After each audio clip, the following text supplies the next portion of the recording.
আপনাদের অনেকের মতো আমারও জম্বি সিনেমা ভালো লাগে না। জম্বির একটি উপযুক্ত বাংলা অর্থ হতে পারে জিন্দা লাশ। অনেকগুলো মরদেহ ছুটে বেড়াচ্ছে জীবিতদের চিবিয়ে খেতে, উফ, ভাবা যায় না। সেই আপনি কিন্তু ভীষণ ভয়, উত্তেজনা ও আনন্দ নিয়ে দেখে ফেলেছি দক্ষিণ কোরিয়ার সিনেমা ট্রেন টু বুসান। আপনি দেখেননি?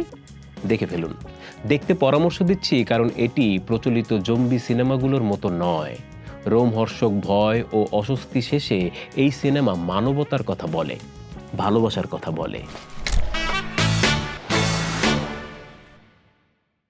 2016 সালে দক্ষিণ কোরিয়ায় সবচেয়ে বেশি দর্শক যে সিনেমাটি দেখেছিল সেটি ইয়ন সাং হো পরিচালিত ট্রেন টু বুসান। 1,15,00,000-এরও বেশি মানুষ সিনেমাটি হলে গিয়ে দেখেছিল। এটি এখনও দক্ষিণ কোরিয়ার সর্বকালের সর্বাধিক দর্শক সংখ্যা অর্জনকারী চলচ্চিত্রের তালিকায় 11তম স্থানে রয়েছে। সিনেমাটির প্রিমিয়ার শো হয়েছিল 2016 সালের কান চলচ্চিত্র উৎসবে। এক বাবা তার কন্যাকে নিয়ে অন্যান্য যাত্রীদের সঙ্গে বুসান যাচ্ছে। বাবার ভূমিকায় অভিনয় করেছেন গং ইউ। বুসানে থাকে মেয়ের মা এবং তার প্রাক্তন স্ত্রী। মেয়ের জন্মদিন উপলক্ষে মেয়েকে মায়ের সঙ্গে দেখা করিয়ে দিতেই এই ট্রেন যাত্রা।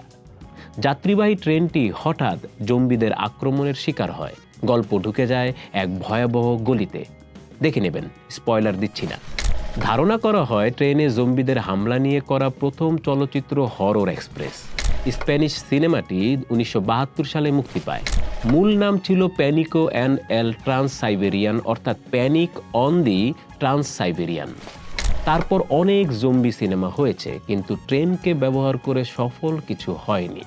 70 দশকের ঐতিহ্যকে গ্রহণ করে জম্বি সিনেমা ঘরানাকে আমূল বদলে দিলেন পরিচালক ইয়ন সাং হো।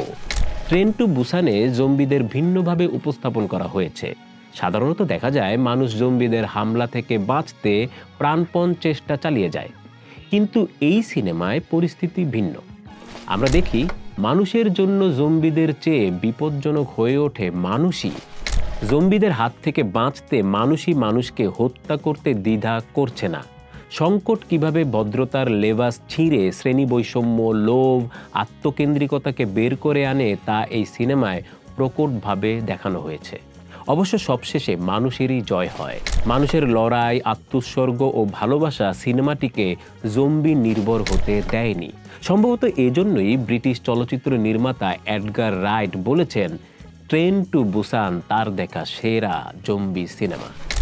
নতুন গল্প তো আছেই, একে সোনায় সোহাগা করেছে দুর্দান্ত এডিটিং, শুটিং ও ভিজুয়াল ইফেক্ট।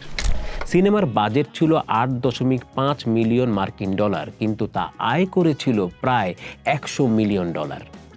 বলা হয়ে থাকে দক্ষিণ কোরিয়ার ইতিহাসে এর চেয়ে সফল রপ্তানি চলচ্চিত্র আর হয়নি।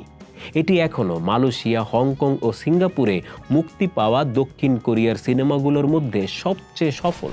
ট্রেন টু বুসান বাঁধ ভাঙা সফলতা পাওয়ার পরও পরিচালক ইয়ন সাং হো এই সিনেমার সিকুয়েল তৈরি করতে চাননি। পরে অবশ্য মত পাল্টান। 2020 সালে মুক্তি পায় তার train to Busan presents peninsula cinema. তিনি অবশ্য বলেছেন এটি ঠিক ট্রেন টু বুসানের সিকুয়েল নয়, আগের গল্পের পরের গল্প এটি নয়। দেখুন, দেখে আপনিই ঠিক করুন। দাঁড়ান, আরেকটি কথা বলা হয়নি। ট্রেন টু বুসান কিন্তু পরিচালক ইয়ন সাং হো পরিচালিত প্রথম সিনেমা। এর আগে তিনি জম্বি নিয়েই একটি অ্যানিমেটেড শর্ট ফিল্ম তৈরি করেছিলেন। সিউল স্টেশন নামের ওই শর্ট ফিল্মটিকে বলা হয় ট্রেন টু বুসানের প্রিকুয়েল। সঙ্গে থাকুন, দেখা হবে, কথা হবে সিনেমা নামার পরের পর্বে।